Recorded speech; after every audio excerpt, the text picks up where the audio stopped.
नमस्कार, मैं हूं Amod Shrivastava. Amazing thought, amazing message, amazing information की दिशा में आज एक कदम और आगे।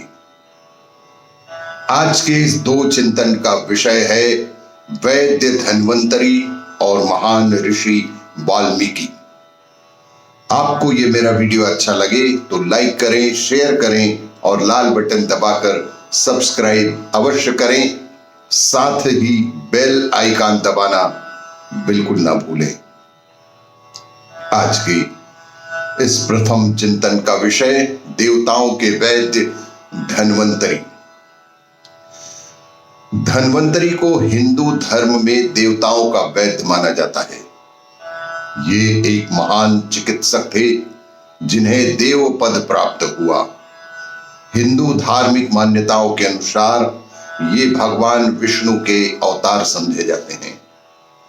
इनका पृथ्वी लोक में अवतरण समुद्र मंथन के समय हुआ था। शरद पूर्णिमा को चंद्रमा, कार्तिक द्वादशी को कामधेनु गाय, त्रयोदशी को धन्वंतरी, चतुर्दशी को काली माता और अमावस्या को भगवती लक्ष्मी जी का सागर से प्रादुर्भाव हुआ था।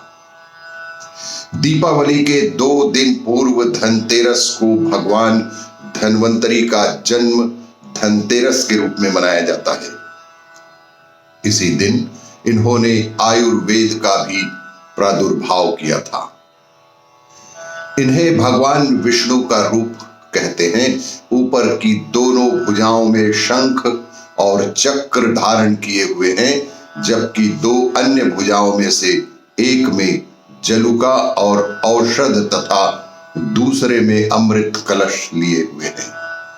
इनका प्रिय धातु पीतल माना जाता है, इसलिए धनतेरस को पीतल आदि के बर्तन खरीदने और पूजा करने की परंपरा भी हमारे देश में प्रचलित है। इन्हें आयुर्वेद की चिकित्सा करने वाले वैद्य आरोग्य का देवता भी मानते हैं। इन्होंने ही अमृतमय औषधियों की खोज की थी। इनके वंश में दियोदास हुए, जिन्होंने शल्य चिकित्सा का विश्व का पहला विद्यालय काशी में स्थापित किया, जिसके प्रधानाचार्य सुश्रुत बनाए गए थे। सुश्रुत दियोदास के ही शिष्य और ऋषि विश्वामित्र के पुत्र थे। सुश्रुत देवोदास के ही शिष्य थे और ऋषि विश्वामित्र के वे ज्येष्ठ पुत्र थे। उन्होंने ही सुश्रुत संहिता भी लिखी थी।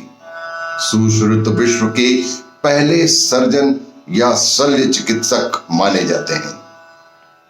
आज के दूसरे चिंतन में महान ऋषि वाल्मीकि। वाल्मीकि प्राचीन भारतीय महर्षि हैं। ये आदि कवि के रूप में भी प्रसिद्ध हैं। उन्होंने संस्कृत में रामायण की रचना की। उनके द्वारा रची रामायण वाल्मीकि रामायण के नाम से जानी जाती है।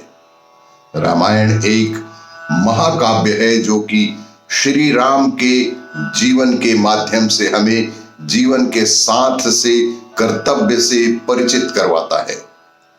आदि कवि शब्द आदि और कवि के मेल से बना है। आदि का अर्थ होता है प्रथम और कवि का अर्थ होता है काव्य के रचयिता। वाल्मीकि ऋषि ने संस्कृत के प्रथम महाकाव्य रामायण की रचना की। इस प्रथम संस्कृत महाकाव्य की रचना करने के कारण वाल्मीकि आदि कवि कहलाए। महर्षि वाल्मीकि का जन्म दिवस अश्विन मास को शरद पूर्णिमा के दिन मनाया जाता है। महर्षि वाल्मीकि वैदिक काल के महान ऋषियों में से एक माने जाते हैं। आप संस्कृत भाषा के आदि कवि और आदि काव्य रामायण के रचयिता के रूप में विश्व भर में सुप्रसिद्ध हुए। महर्षि कश्यप और अदिति के नवम पुत्र वरुण आदित्य से इनका जन्म हुआ। इनकी माता चरमणी और भाई भृगु थे।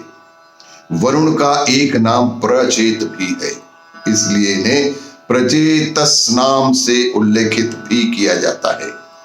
उपनिषद के विवरण के अनुसार यह भी अपने भाई भृगु की भांति परम ज्ञानी थे।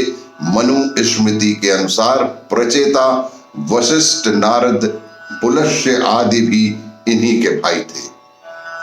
एक बार ध्यान में बैठे हुए वरुण पुत्र के शरीर को दीमकों ने अपना घर बनाकर ढक लिया था। ऐसे महान भारतीय विभूतियों को शत शत वंदन।